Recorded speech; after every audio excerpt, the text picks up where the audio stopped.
Welcome back to Talking Serpents. Today we're going to talk about how to get rid of and prevent those really annoying mites.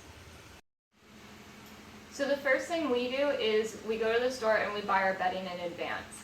Immediately when we get home, we throw it in a freezer. We have a big bag and we have a big chest freezer, so that works for us. Some people don't have big freezers, so whatever fits in your freezer, you'll just want to freeze it immediately. It instantly not instantly, but it's going to kill all the mites that are in the bedding, because there's been times where we brought home a brand new bag of bedding and it just already has mites living in it. So from there, whether you just bought it or it's currently in your enclosure, you're going to want to take out every single wood piece you have. So in this enclosure, I would take out this and this as well, because I've got a piece of wood attached to it. You're going to want to clean it or soak it. We soak it in a hot water bleach solution in a big tub. We fill it all the way, make sure there's no air in there, so that way we get every little nook and cranny in here, because the mites will be in there and it's really hard to get in there. So you're going to want to make sure it's really submerged, that there's no air pockets in there.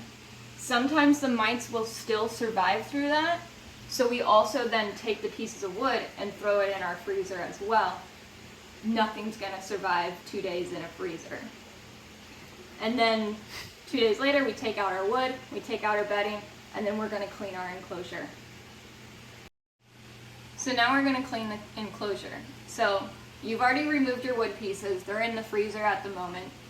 So now you're going to take out everything else. This is like 2 days later now. You're actually going to clean everything. So you're going to take everything else. So I would be taking out all my plastic plants, my hides, my moss bowl, my water bowl, things like that. And I'm going to go wash them in that same hot water bleach solution that I did with the wood. Make sure you get them 100% clean, because the mites still can be in every nook and cranny. You're going to remove all your old bedding and get it outside, throw it away as soon as possible, because you don't want the mites that are in there to jump into what you've already cleaned. So the next very important part is, after everything's taken out, is you want to make sure every corner inside of your enclosure is caulked sealed. If there's a little space, the mite is just going to get in between, and then it's just going to come back out when you have all this stuff clean. So you're going to want to make sure you have a good caulk seal all the way around. Yeah, these mites are so small that they lay eggs, and they can go in between the cracks and lay eggs, and you clean your enclosure and then you still have mites. So you got to do it right from the beginning, otherwise you're going to always be chasing your tail on this one.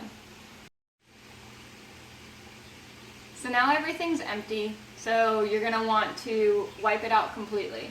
You can take hot water bleach, like I've been doing, or you can also take Wipeout. It's a Reptile approved cleaning solution. There's other cleaning solutions out there, so whatever works best for you.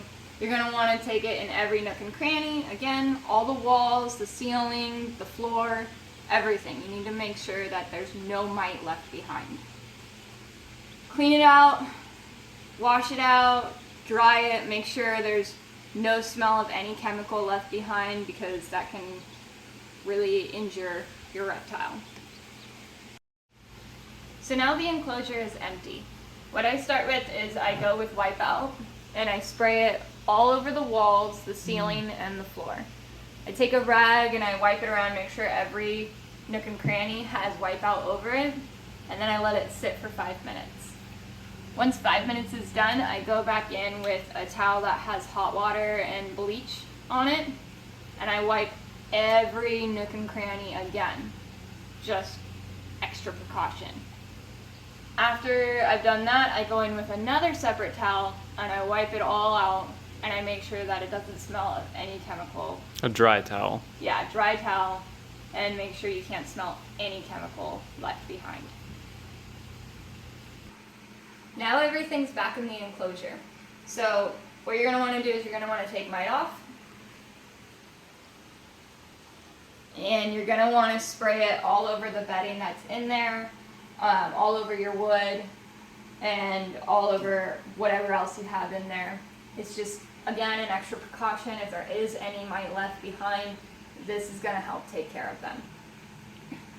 Also, I go with these Hot Shots, no pest strips.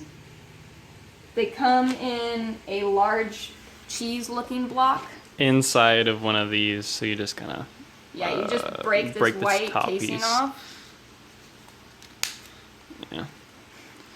It's kind of hard to do with the camera in my hand, but yeah, then you get these little cheese strips and you break them apart.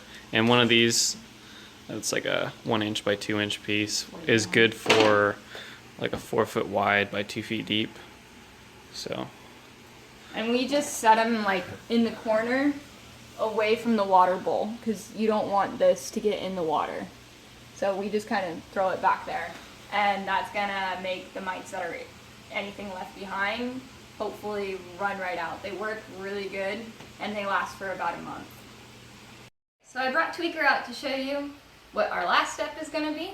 The last step is you're gonna drop it. You're gonna take your mite off again, and this is safe on your reptiles. So when you spray the snakes, it doesn't really work really well. Not sure with lizards, honestly. They can, for snakes, they can be a little skittish. I don't know if all about snakes, but yeah, they kind of run away. So best technique I've learned is to spray it on your hand, and then you take your snake and you pretty much just massage it when it's all over your hand, right over all of them, and you go all the way down the body. So main areas you're going to want to focus on is going to be the heat pits, the vent, or the right underneath their mouth, the little line there, because that separates, you know, when they open their jaws wider, it's extra skin flap there. And if I can unhook her, the vent.